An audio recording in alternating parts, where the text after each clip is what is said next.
Hello and welcome to another Thursday on Viking.TV, live with me, Anne Diamond, bringing you the fascinating people and places that are part of the Viking experience.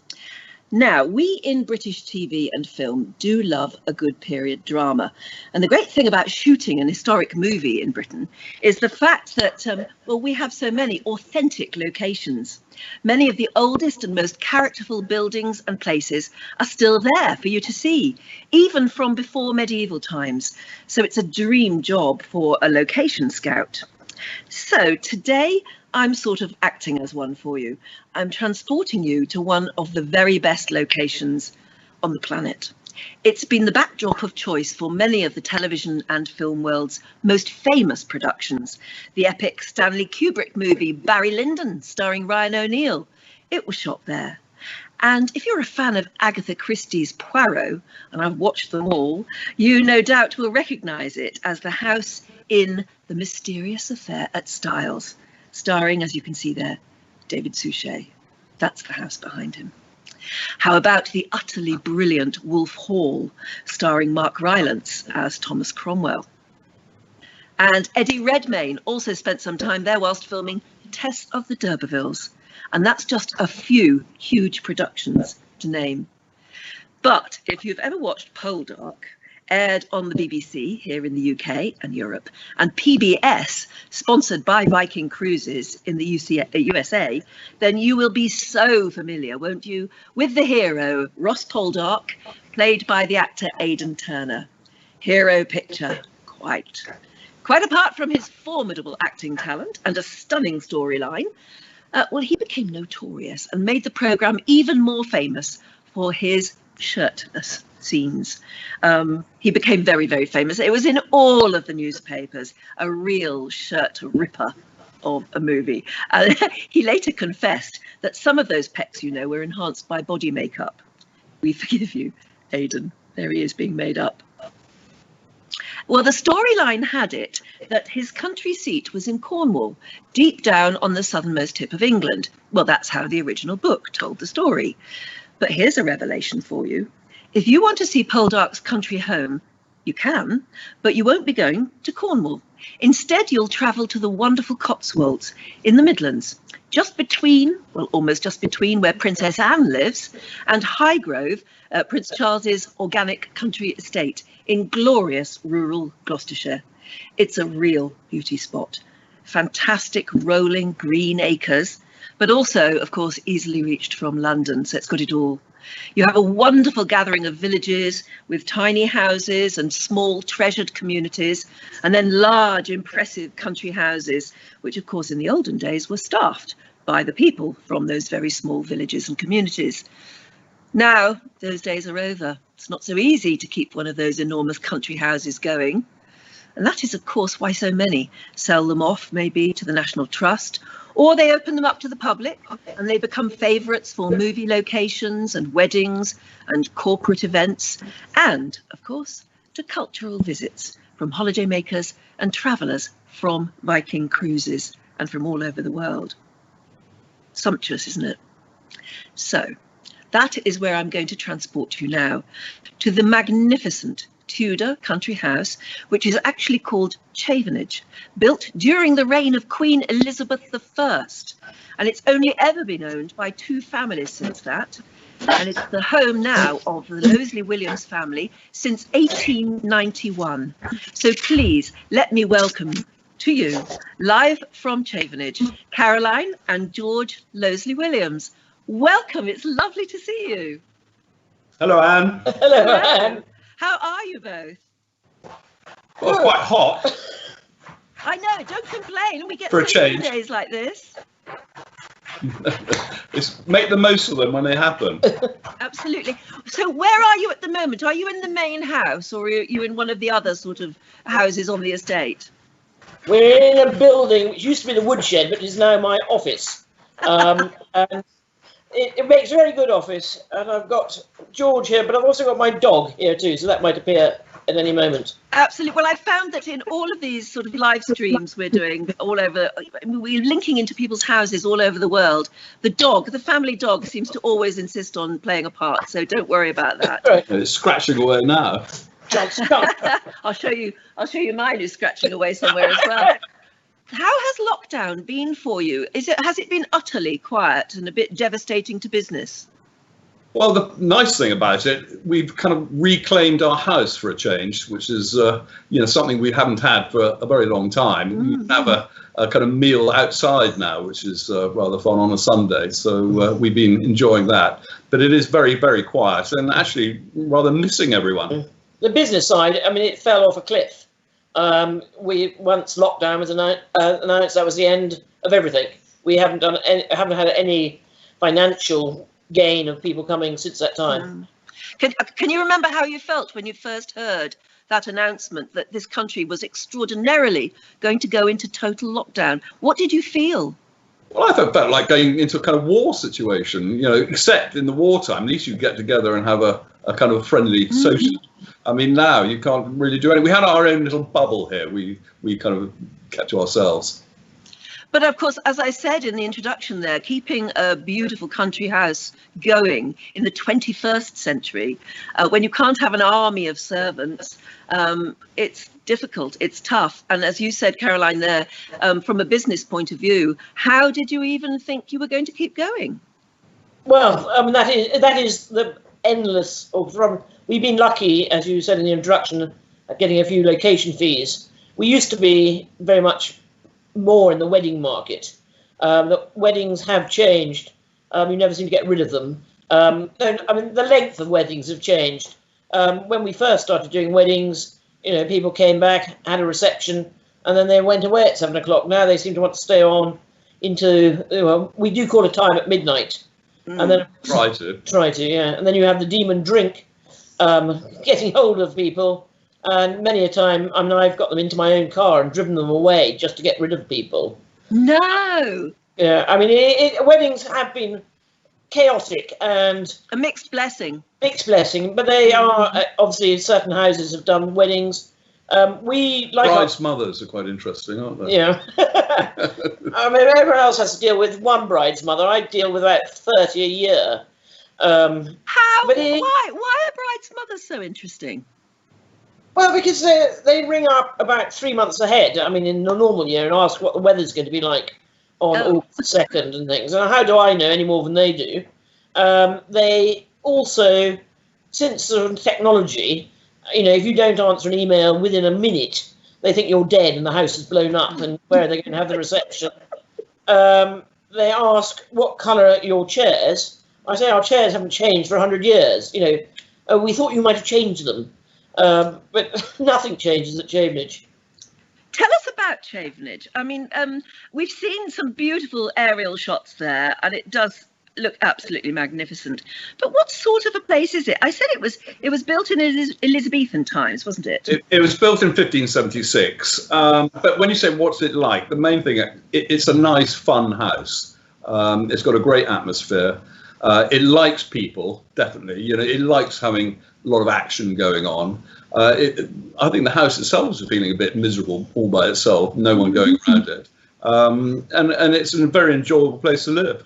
Who built it and who was it built for and why? Originally, it was a church, part of a monastery, and it was built for the land agent, the steward of the monastery.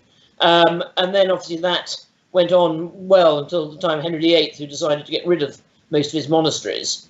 So it then became a royal property, and as he could give it to people he liked, he gave it to the Seymour family. He was quite keen on Jane at the time. Yes. Then poor Jane, she died, giving birth to his only son, and it came back into royal patronage. And at that time, they obviously felt no royals would want to live in Gloucestershire, which, as your introduction said, was rather short-sighted because we've got royals all around us now. But they didn't know about the M4 then, did they? No.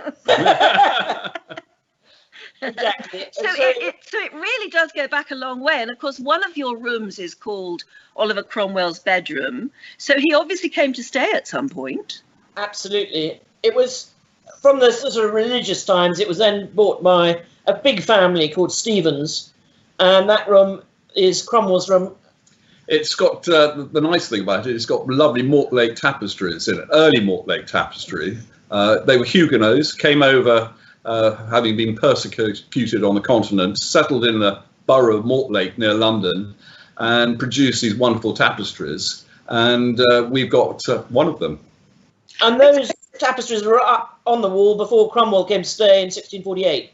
Ah, 1648. Yeah. And so any idea what he did there? How long did he stay? Did he bring all his troops with him? He came really to try and encourage the man who was living there, Stevens, who was living there, who was an MP. I think we might have lost signal from you. I'm sure it'll come back any minute. So we're talking. There we are. Yeah. We just lost you very briefly there. Do say again. You said he came to convince Stevens to support him. In cutting Charles's head off. He needed support in Parliament to get the bill of the execution bill through. I think you call it lobbying now. Lobbying. Yes, Yeah. yes. Do we know if Stevens supported that? Well, he didn't really. The first time, he came twice. The first time he came in 1648 and really got a kind of cold shoulder and had to leave. And you can imagine it's quite a difficult place to come to all the way from London to do this lobbying. And then he, unfortunately for Stevens, he arrived back again in April, a couple of months later, and really put more pressure on him. And he was ill by that stage, Stevens. In fact, he was dying. And I think really to get rid of Cromwell, he just said, OK, I'll vote with you. And that's what happened. But his daughter was absolutely horrified and uncontrollably really laid a curse on her father and all future lords of the manor. And so we've got the story of... And that's the start of our ghost stories, because as Nathaniel Stevens was dying, they noticed that a very ornamented carriage came through the front gates up to the front gate, the house's front door. And as he died, his spirit was then seen to rise from his body. The spirit then drifted down through the house, entered the carriage, which then drove off, but not so quick that the people saw the coachman was a beheaded man. And as it went out through the front gates, it was seen to be devoured by the flames of hell. Oh, it's a good story. It's a good And that's story. the start of it. Yeah, we can go dramatically. And in Cromwell's bedroom there's even a portrait of him. That's really for the tourists to make sure people realise.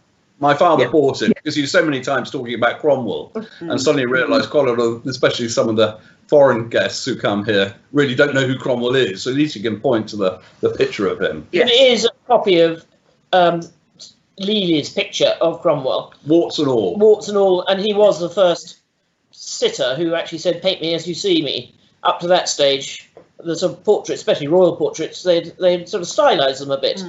Airbrush them, I think is probably the word we would use. And what are we seeing now? Well, you're looking at the tapestry, and the interesting thing about the tapestry is that many people think it might be something to do with the New World or America, depicting what they thought America was, to try and encourage people to see what America was, to encourage them to go out there, because the colonies were then desperate to get people to come and join them, and any form of advertisement would help. And that one of the tapestries, we think, was showing what the New World was looking like. But you also, in that room, seeing the lighting system, which is still candles. There's no electricity in that room. And that's part of the reason, I think, that the tapestries have remained in such good order, because there's never had this light. The room faces east, and so it is remarkable. Yes. So it'd be cold in there in the winter, wouldn't it? Nobody's slept there since the war, what we know.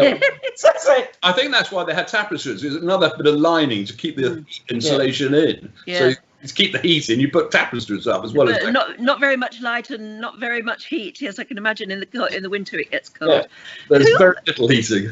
One of the other famous rooms is Ireton's room. Yeah. Now, who was Ireton? It's a beautiful room again. Who was Ireton? Ireton was Cromwell's son-in-law, and in the early part of the Civil War, he lodged at Chavenage while he was running the campaign. Bristol was always strongly royalist. Obviously, Arton was a parliamentarian, and he stayed at Chavenage while he got troops to go and try to get the royals out of Bristol. And the other place he was quite keen to save was Gloucester, because Gloucester was always parliamentarian, but it had been surrounded by the royalists. So Chavenage was a useful place, you know, a good B&B to stay at. Very nice B&B. And you've got some of his bits and pieces there. That looks like a sword. And I know you have his helmet as well. Well, these swords used to hang on the wall as a rather kind of baronial effect. But they've got so kind of dilapidated, they got taken down. But interestingly, the one on the right has the death mask of Charles I stamped on it, showing the soldiers what they'd been fighting for. So it is a Civil War sword. Whether it's actually Arton's is debatable. We can't claim that. But it's certainly of that period, and again... And again, the helmet was, you know, you were still, people were having things which they wanted to protect their head with, and it's pretty similar, I suppose. It went right up to the First World War, the hard hat. But after the Civil War, Arton was sent by Cromwell to conquer Ireland. And that's why not many Irish people like Arton very much, because he succeeded in doing that. Unfortunately for him, he died in Limerick. We think of pneumonic plague. He was then taken back to London, we think pickled in something, and buried at Westminster Abbey. But he'd only been buried about 7 years when Charles II came back on the throne. His body was then disinterred. He had a post-mortem execution, having his head chopped off. His head was then put on a spike, and his body was burnt in a bonfire. Oh my God, you know all the gory details. This is what we tell people when you go around. You know them quite well. And I imagine people absolutely love those gory details, don't they? Well, especially the children. The gorier, the better. My father used to go great detail about there's some spears with tassels on it. And I always thought tassels were for decoration. Yeah. And my father discovered the tassels are actually for diverting the blood flow from the spike off the shaft, so the person holding the spear wouldn't get his hands sticky with the blood. And the Civil War was the first time they had swords. It wasn't just a flat blade, it had what's called a blood groove. And that was actually not to let the blood drip out, but let the air in. So when you plunged your sword into somebody's belly, you didn't create an airlock. So it was easy to withdraw. Stick in the belly. And even more modern bayonets have the same idea. They quite often have that. So like I said, you have clearly become experts in those gory details. Perhaps it's because you've grown up in Chavenage and you've learned the history from when you were little too. How did your family get to inherit it? What happened? Well, our family go back to 1410 in the county through a female lines or two female lines, and our great-grandfather inherited land from his maternal grandmother, and he was a Yorkshireman. He came down aged 18 to see what he inherited, and the house he inherited didn't like very much, and decided to look around for any other property. And at the time, Chavenage was for rent. The Stevenses, who were the first family, had been here from 1576 until 1880, and my family then took it on as a lease. They liked it so much, rather like Mr. Ronson with the electric rails, they bought the house. And so we've been here ever since. And great-grandfather left it to his eldest son, my great-uncle, and Uncle John gave it to my parents as a wedding present in 1958. Oh my goodness, how lovely. What a wonderful wedding present. What was it like then for you two to grow up in a house like this? Well, it's just normal. That's the trouble. You know, as children, you do treat these places, well, your house like a normal house. It was rather kind of shocking when, you know, you go to school and find that not everyone has a butler. But that became a big shock to me. But we couldn't have anybody to stay. I think you now call them sleepovers or anything, because we were too embarrassed. We didn't have a record player. You know, everybody else of the sort of our vintage had record players and things. I mean, we did have a chamber organ and things like that. It was, as you say, I mean, it was home, and it was the way we grew up. It was wonderful when you did get a bit more confident and had people to stay. The ideal house to play hide and seek. Not so good when you've grown up a bit and you're playing sardines and you wanted to be found by the attractive man. But it was good, and there are little holes you can hide away in. And I remember as young children, when riding our bikes, if it was raining outside, we could always ride our bikes inside. Didn't make much difference if it was raining or not. It was big enough. Yeah, I mean, it's like you said. I think that really tells you something, that you're growing up in this extraordinary house with its amazing history. But yes, your mates at school have got record players. You haven't. You've got this enormous country house. And I tell you what, though, you did have over any of your friends. You've got ghosts, as you've mentioned before. There's the story of the monk. Yes, my father likes him very much. We have a chapel on site, and he, as a child, grew up hearing reports that people went into the chapel, and when they were praying, they were more often than not joined by a monk. But when they turned around, the monk was never there. And eventually, the only possible solution was that it was a ghost. We have now people wanting to do PSIs. Don't know if you know what a PSI is. No. Paranormal site investigation. Paranormal site investigation. Yeah. And they went in and met Brother Charles in the chapel. So Dad now has much more graphic details, but the monk had a big sort of hood over, and he had, long limbs and things like that. Personally, I've never seen the ghost there. George thinks he saw a ghost when he was a child. Well, I tell you, I grew up in a room that had been exorcised twice, which is fairly unusual. Yes. In fact, I think the exorcisms failed. The first time it was exorcised because it was a guest room, and apparently guests were interrupted in their sleep by a kind of figure leaning over them with heavy epaulets on his shoulders. And my great-grandmother was quite into that kind of thing. So got hold of the local vicar and told him to go and do exorcism. Well, nothing seemed to happen. That didn't work. The figure still appeared. So she obviously thought she must have the wrong religion. And then got hold of the Roman Catholic priest to come and do his exorcism. Try everything. Yeah. And it still didn't work. The figure was still there. So the room was abandoned. And luckily we got enough rooms in the house that you can abandon the odd room. And until my mother came, it's sort of ridiculous to have a room that you can't use. So she painted it a kind of bright colour, put me as a baby in a cot in it. And I had the most terrifying upbringing, having to sleep under my pillow. It had a terrible feeling, that room, and still does. I don't like it at all now.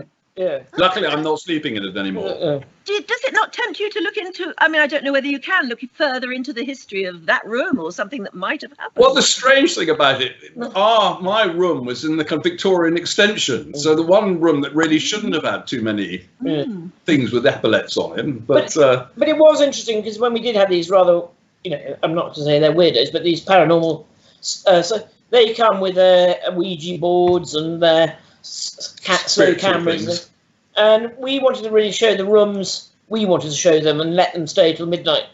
And when they were clearing up, they suddenly turned around, as George said, in this moderner part of the house, and just going like, they said, "What's up there?" Their machines went off the radar when they were looking at the room.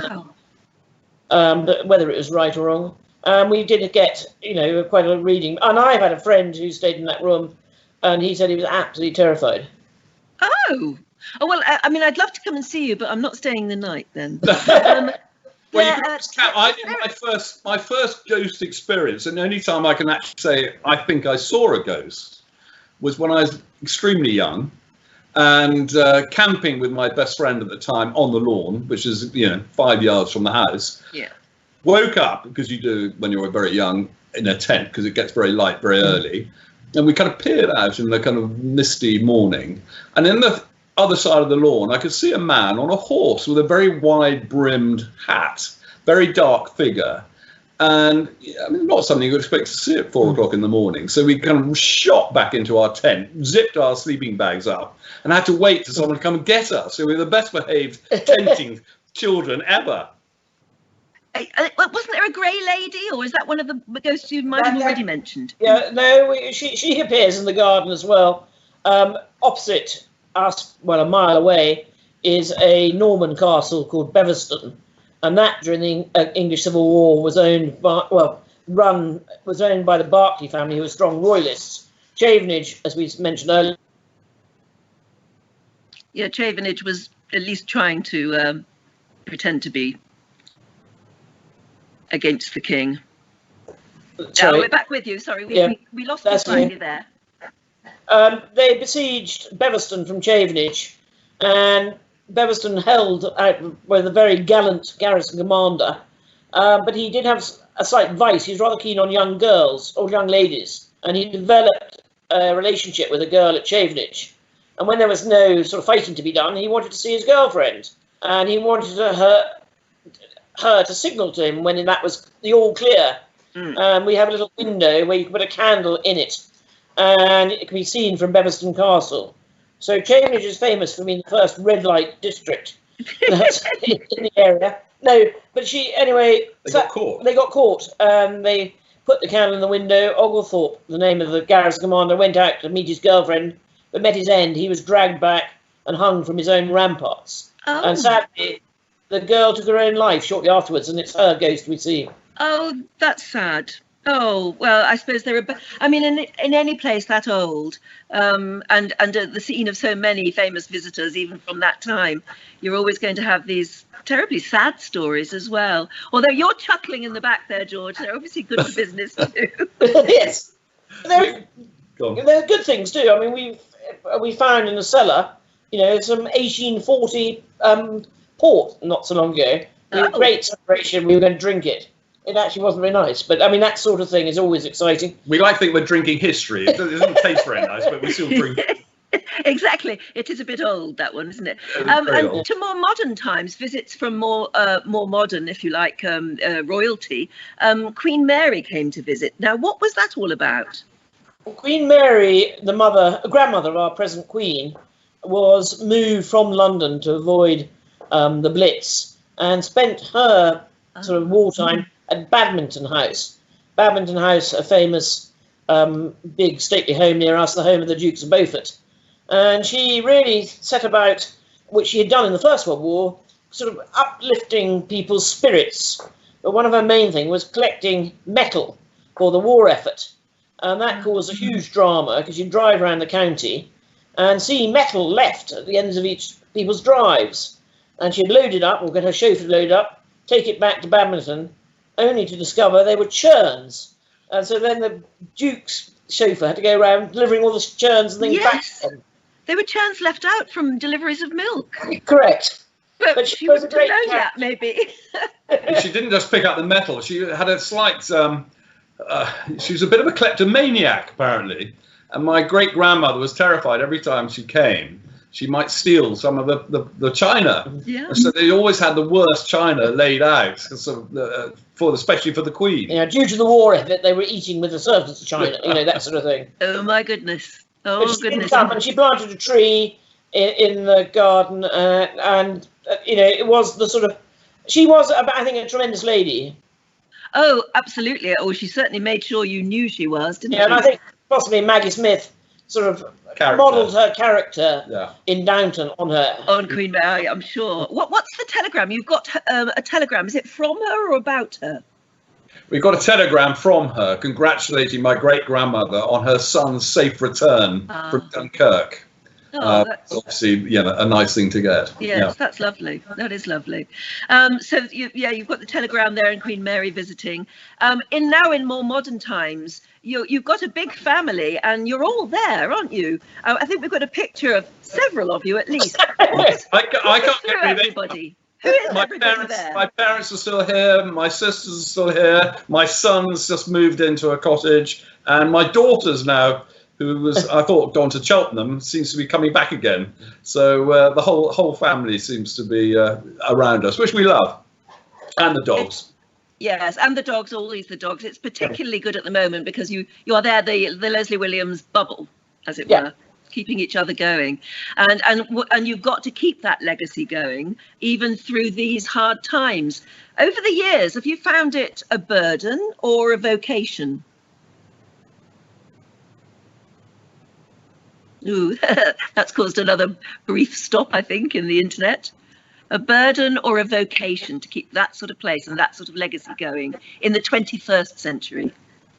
I think if we thought about it, we would say it's a burden. But in our sort of life, it really is a vocation, and started really by my father, who was the first person to open it he wanted to share it. But it wasn't. My great-grandmother, who had invited Queen Mary, she was a great social person. She wanted people, and the house was used in both World Wars as a recuperation hospital, so there were a lot of people staying at that point. And I think she, if she arrived back from another planet at the moment, would love the idea of people to come and talk to her the whole time. You know, that's what it really is.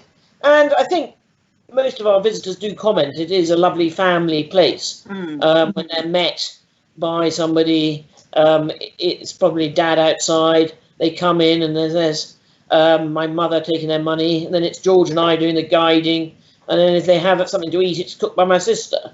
And so they're just fascinated to get a real sort of family size view of the whole place. And I think they all buy into that. You know, it's rather nice. In the end, they eventually carry their cups back to the kitchen and things because they want to help us out, you know, rather than... So it is very much the family all getting stuck in. Yeah, I mean, people say, you know, could you get somebody to move these chairs? And I say, you know, I say it's me or nobody. You know, they rather expect you to have the same staff our great-grandparents had, and that's just obviously not possible. We have nobody in the garden. George is the mower. No, because I was going to say the gardening. You must have specialist gardeners. No, we don't. I am the very amateur. But what I do have is a very nice mowing machine, courtesy of Poldark. It's called Poldark, and I'm hoping to get another one, and it'd be called Son of Poldark, call it more Laggard. It's because of Poldark you've managed to afford the best sort of mowing machine, because you certainly need it. The best mowing machine, Anne, you can possibly believe. I love it. I spent all day on it. Well, you're now part, of course, a very important part of the Viking cultural perspective. And we have a new video from Viking, which shows just what people would be able to experience, and they will be able to experience when they come again and when they choose a Viking cruise to Britain, and they choose to extend their stay to visit wonderful locations like Chavenage. So this is new in. Let's have a look now at this new video all about Chavenage, presented to you by Viking's very own Karina Hagen, of course. Have a look at this. A rare treasure in the UK is Chavenage House. Located near Tetbury, pretty precisely midfield between the homes of His Royal Highness Prince Charles and Her Royal Highness Princess Anne, you may better know Chavenage as Trenwith in the popular TV series Poldark. While you might think having a historic home is glamorous, the Lowsley-Williams family, who've owned Chavenage for generations, can tell you it's anything but. It takes a lot of hard work to pay the taxes and fix the leaks. When we visit, they actually put my friends and I to work. But they're fun people who also make what I think is the world's best homemade marmalade. And coincidentally, they're also Vikings, which we only recently discovered when I took a good look at Patriarch David's hands. Your dad is not only a Viking on the right-hand side, he's a Viking on the left-hand side as well. Can you see this? This is the Dupuytren contraction. We all got it. It does. Do you all have it? It is a bloodless test that proves if you have this contraction, you have the Viking gene. These are some of the most fun, genuine people I've ever come across. And they are the biggest reason Chavenage will always have a special place in my heart, and most probably also anyone else's who has the privilege to visit them.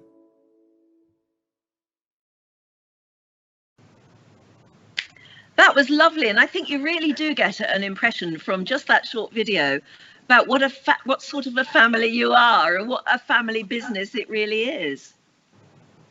Yes, I mean, I think if you own a house like this, you either got to go out and make your money, and we seem incapable of doing that, or you do the work yourself. And so we've done the sort of latter, and try to enjoy it. I mean, in life, there's no point doing something you don't enjoy. And if it was dreading every morning, you know, what's going to go. But we want to keep it very much as our home primarily, rather than a sort of business.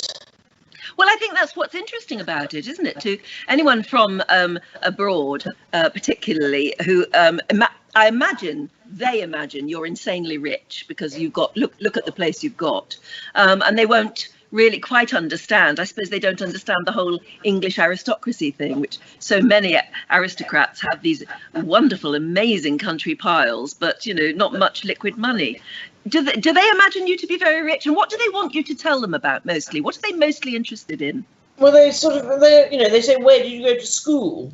Is one of the interesting, and did you go to school? Everyone goes to school as far as I was concerned. They're interested on that, and then they're also interested if you do. I quite enjoy spotting a tourist and try to make them feel. So if you see somebody with a Waitrose carrier bag, you say, "Oh, of course we love going to Waitrose or something, but we normally go to Lidl." And so they love that if you can play yourself. We mention your own names quite often, so people then find it easier to chat. Certainly, a lot of our overseas guests are better at that. They introduce themselves with their name, and so trying to get rid of that English sort of gauchness as such. And I think they enjoy that. And we don't have a tea room as such. We do scones, and we sit people around our tables, and they have to sit next to somebody else. Well, they did before social distancing. So they met other people. They go outside. We've got baby chickens because my sister has to go long on eggs for the scones. They see that. It is a sort of lots of different things coming together. We don't hold back showing the reality of life for people living in a house like this in modern times. I mean, it is cold, and we tell people as soon as they arrive at the house, keep your coat on because it's going to get colder. So don't even think about taking your coat off. And when you go to the billiard room, you can see where the water's come in.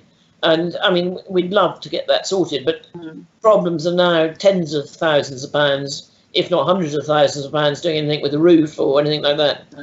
And you have to remember, when people come, we're just as interested in them as they are in us. So and I'm sure that's what makes it a brilliant experience. Exactly. Yes. I mean, you said keep your coats on because it's cold inside, and I can imagine those walls are very, very thick. So on a hot day like today, this is a hot British summer's day, 26, 27 degrees in our area, really scorching from our point of view. Is it still cool inside the house? I was going to say, I had a group of Americans who came around the house who were complimenting us on our wonderful air conditioning system. I think it warms up in about the end of September. But it also, on the modern life, your internet connections, you can't, our walls are very thick with rubble between them.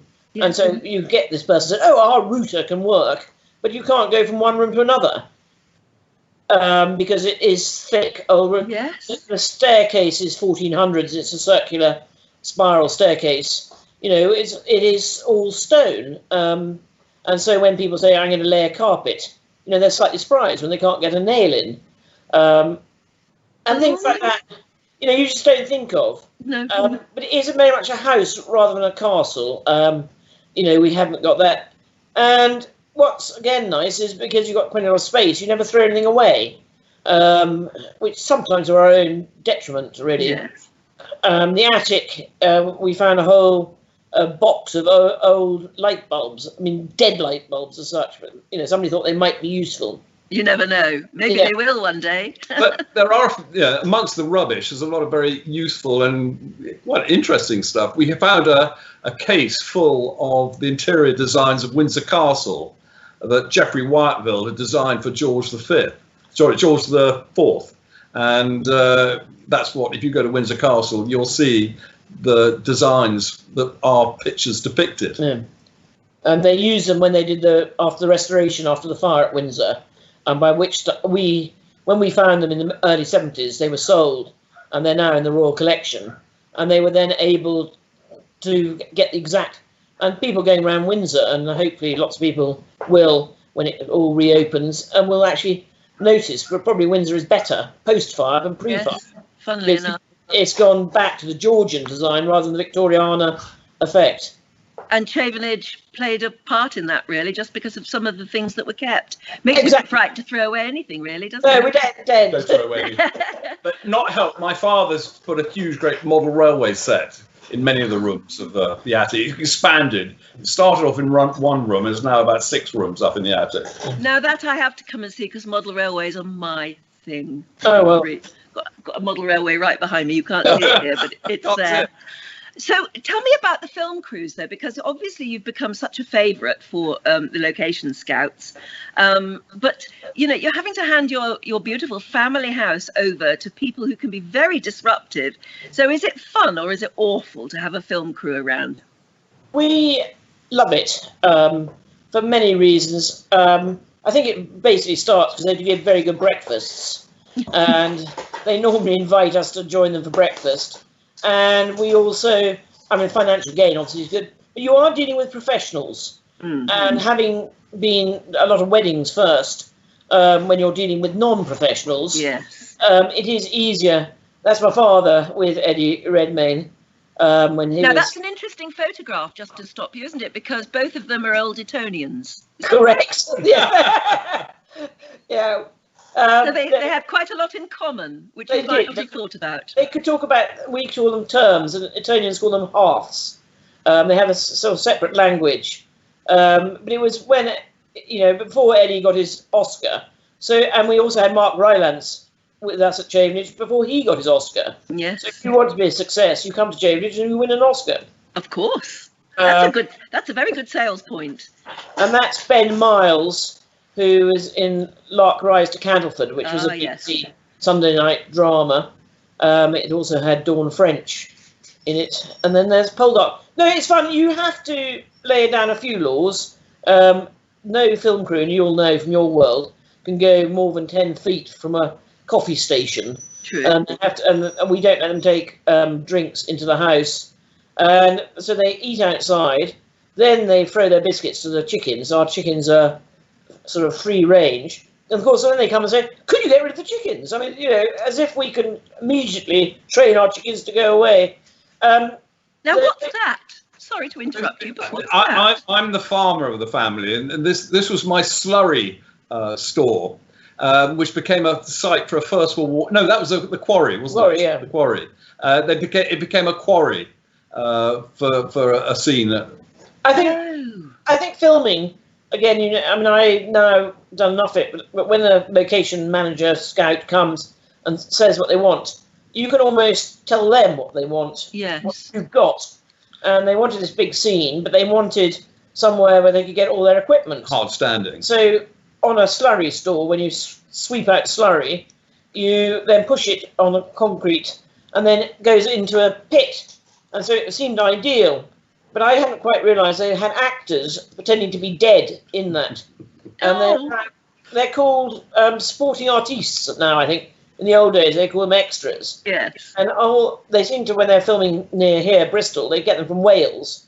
So you had all these Welshmen arrive, frightfully pleased they were going to be in this programme called New Worlds, only to be told that they were then going to be dead people lying in the bottom of this slurry. Well, they didn't know it was slurry. And then they're hosed with water and it's raining. Yes, exactly. But they did have wetsuits. They were given wetsuits to wear on their clothes. But They don't get paid that much. It sounds like, you know, pretty bad earnings, that does. But as you say, they're just thrilled to be part of a big TV series or whatever. Yes. And I mean, they've come back too. I mean, not only have we had more films, but an extra said, oh, I was an extra on something else at Chavenage.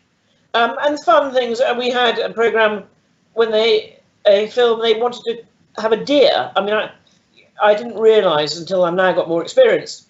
But, you know, there are people who can produce pet deers for films, or obviously birds for things like Harry Potter. We'd love to have had a Harry Potter. We missed out on that. Yeah, there'll be another.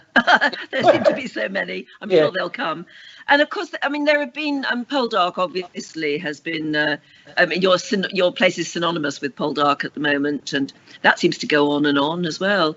That's real bodice ripping stuff, both female and male bodice ripping in that one. All sorts of things have gone on in your bedrooms that I'm sure you don't know about. Your experience in your bedroom. Well, that was we had a film which starred Jamie Dornan. 50 Shades of Grey. No, it wasn't. Yeah, but he was filming in a programme and he got the role to play Christian Grey in 50 Shades whilst here.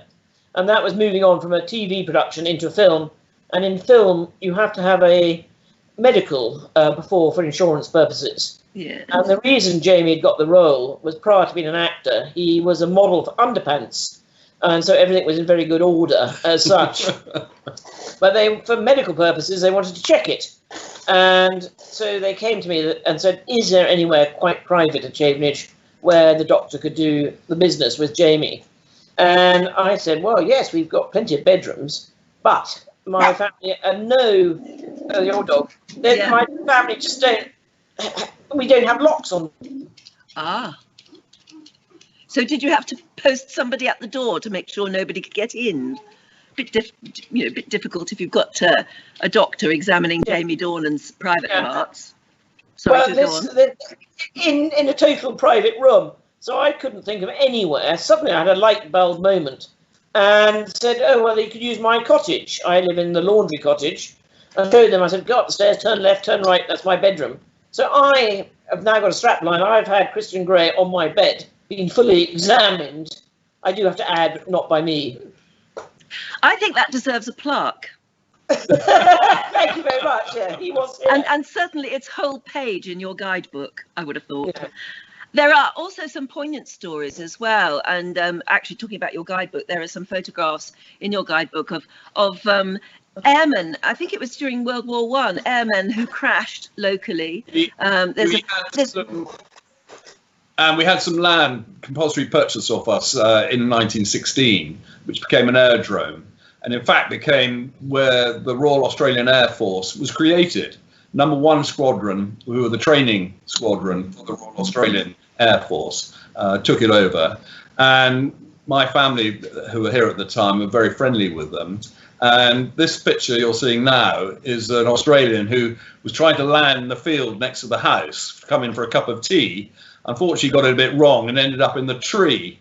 And apparently that picture is now used as a training kind of film for people to keep them well clear of the trees. Yes, keep clear of the trees. And the end of that was my grandfather, who saw the thing crash, sent the gardener to go and rescue him with his ladder and offer him a cup of tea. Well, I think by that stage, I think the Australian wanted something a bit stronger. Yeah, but I gather in all wars, we offered people cups of tea. That's very British. So looking to the future, from the past to the future, when do you think you might be able to open to visitors again? And what sort of events or anything are you going to be? Can you see anything on the horizon yet? I think we won't be able to do our general public opening, which is when people just turn up and go round. I can't see how we can do it. The house is grade 1 listed. We can't suddenly put perspex screens up and sort of, it's not big enough to do that. But we are hoping we've got a test run on Monday for groups, because we know how many people are coming. I can get enough people to take groups and keep them socially. Yeah. So we're hoping to do groups as soon as we can.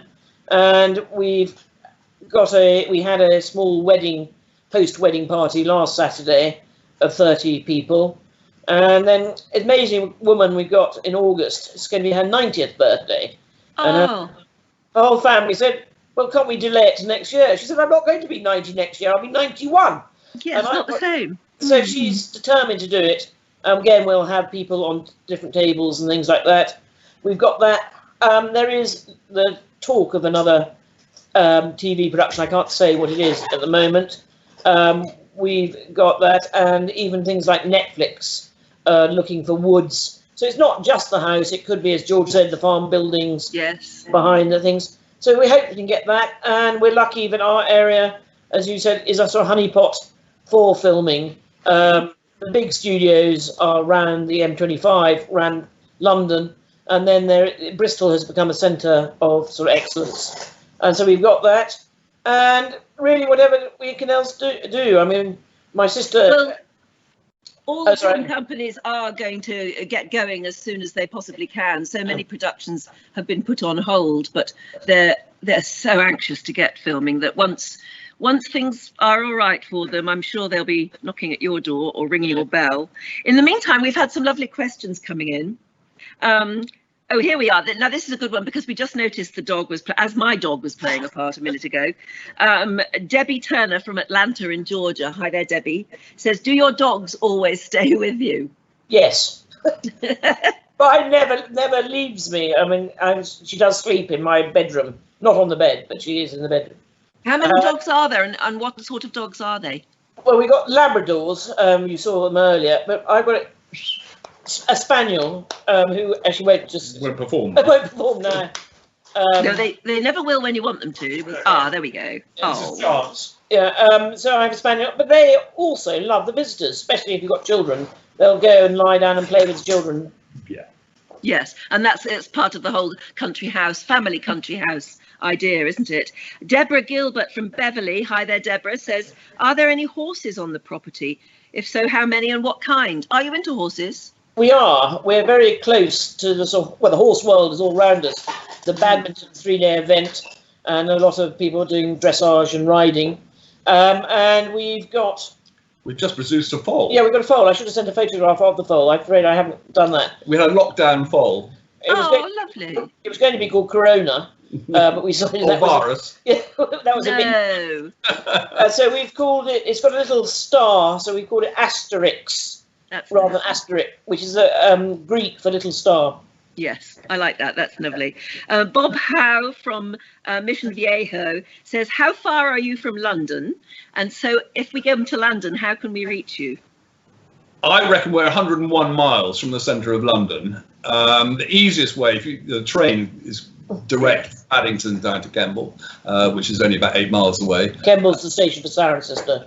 Or you drive down the lovely M4 and it'll take you about an hour and 3/4. Which used to be called the Great West Way. I mean, it's, that's right. We're on the road really from London to Bristol. That's right. The Romans sort of paved the way, didn't they, almost? Well, actually, literally in some cases. And the Foss Way, which was Exeter to Lincoln, goes the other way. Yes. Yes. You're easy to get to, there's no doubt about that. Mary Lowe from Oxford says, Karina mentions your marmalade. Is this something we can buy online? Now, Karina has told me it is the best marmalade in the whole world. Why? How? Who produces it? And where can we get it? Keeping the family going is my aunt, with a bit of help from my sister. The labelling's done by my brother-in-law, and we sell it to our visitors. It's not a production house. You've got to come to the house to get the marmalade. Ah, right. Yeah, you're not a factory churning it out. No, homemade marmalade. That's why it tastes so good.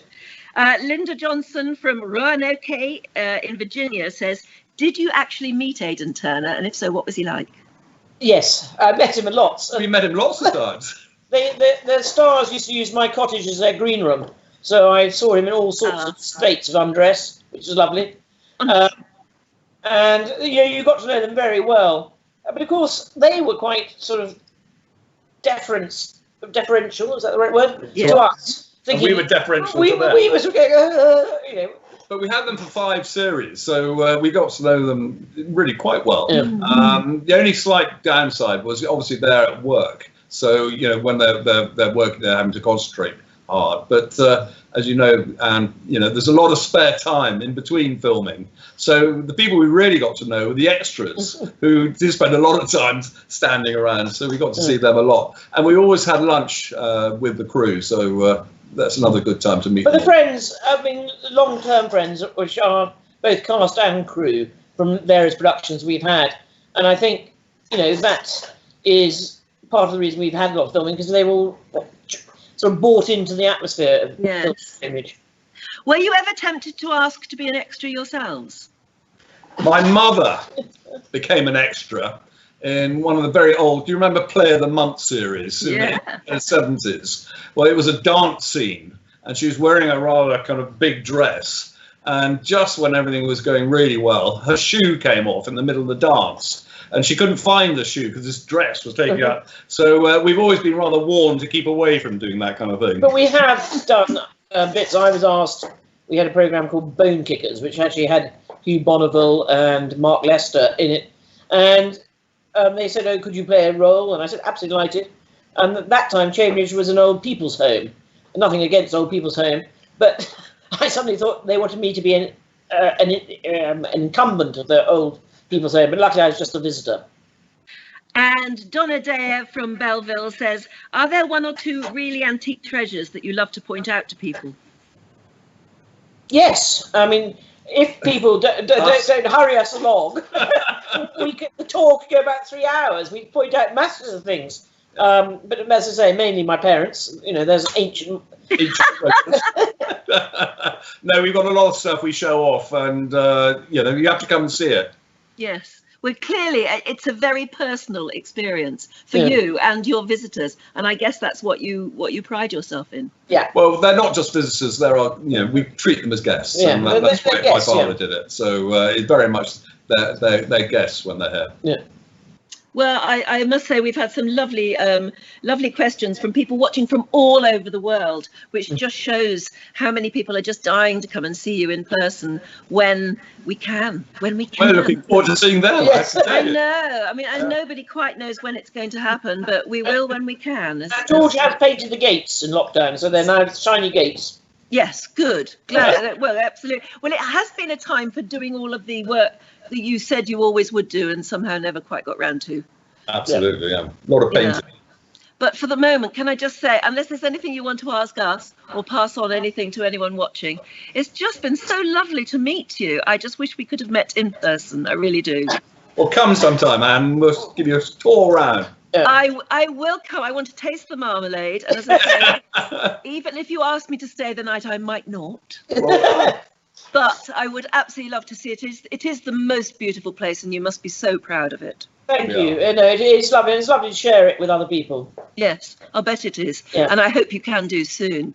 And what a characterful family you are. You're quite an extraordinary bunch, aren't you? Yeah. Well, I'll bet people love that as well. You're sort of quintessentially English. Well, that's who we are. Well, exactly. You can't get away from it, can you? Thank you so much. It's been an absolute privilege to meet you. It really has, and been fun as well. And that's the most important thing, isn't it? Absolutely. Enough. What are you off to do now? Is it? I'm going to go and have some supper. What are you going to do? Well, that's exactly the same thing. I think a drink and supper. Yeah. I'm going to have a drink. I think it's time for a drink, something more than your ordinary drink. But, well, please have a drink on me, and thank you very, very much for joining me. And isn't it lovely fun that we can at least do this and keep everybody together until we can all be released again and go and meet each other in person. So George and Caroline, thank you very, very much for joining me. It's been smashing, really has. What a place. Thank you. Bye-bye. Now, next week, I'm going to be meeting an astronaut who is also a veterinary expert. He's Dr. Richard Linehan, and he's a veteran of 4 space flights. He's logged over 59 days in space, including 6 spacewalks. And you might ask, as I'm asking, why would a veterinary expert then become an astronaut? I don't know the answer to that yet, so I'll be asking him. So that's next week. And don't forget, you can join Viking TV live every evening. There's always something here for you live. And there's all sorts of videos available, from TED Talks to museum tours, always available in a growing catalogue here on Viking TV. So thanks again for watching and for your questions and just for being with us. And let me leave you now with a reminder that once we can start travelling again, and you want to come and see the amazing places that are available to see here in Britain, you can do it by either joining in at the beginning or the end of a fantastic cruise. So let's have a look now at what they call Great Homes, Gardens and Gin. So from me, Anne Diamond, goodbye until next week. Explore several of Britain's most loved country estates on this exclusive extension with Viking. Oxford, a city known for its prestigious university, will be your base for 4 unforgettable days. You might recognise Downton Abbey, the fictional estate on PBS Masterpiece, sponsored by Viking. In real life, it's beautiful Highclere Castle, the Jacobean creation of noted architect Sir Charles Barry, who also designed the Houses of Parliament. Beyond the rooms everyone knows is a treasure in Highclere's basement. a rare collection documenting the 5th Earl's Egyptian expedition that discovered King Tutankhamun's tomb. Outside, the castle's expansive gardens include many of the botanicals used to make Highclere Castle's exclusive gin. Nearby is the historic home of another legendary gin, the Bombay Sapphire Distillery. Here you'll learn about their distinctive botanical ingredients and influence on the character of Bombay's taste. Select your botanicals and create your own aroma profile to help you better understand the complexity of Bombay's vapor infusion distillation process that's used to create this unusual spirit. Medieval Broughton Castle is another gem. Home to the Fiennes family, which includes the great explorer and author Sir Ranulph Fiennes. This fascinating estate was part of the PBS masterpiece miniseries Wolf Hall. Broughton Castle also played an important role in the Oscar-winning movie Shakespeare in Love. During your private viewing, be sure to enjoy the ladies' gardens, perfectly manicured since the 1890s. Next up, Chavenage House, better known as Trenwith in another PBS period drama, Poldark. Built in 1576 in the Elizabethan style, the home has retained much of its original charm.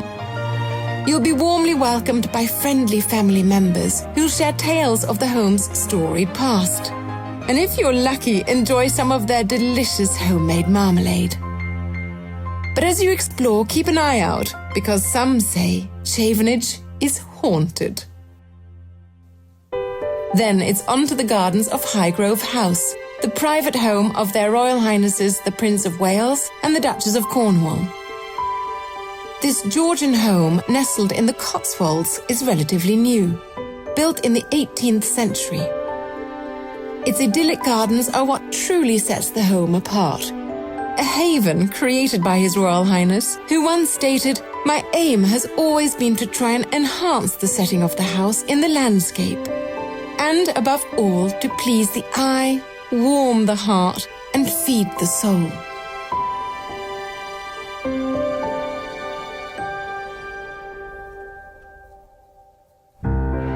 As you make your way between England's great homes and gardens on this relaxing, fully escorted adventure, you'll pass through some of Britain's most picturesque landscapes and quaint villages,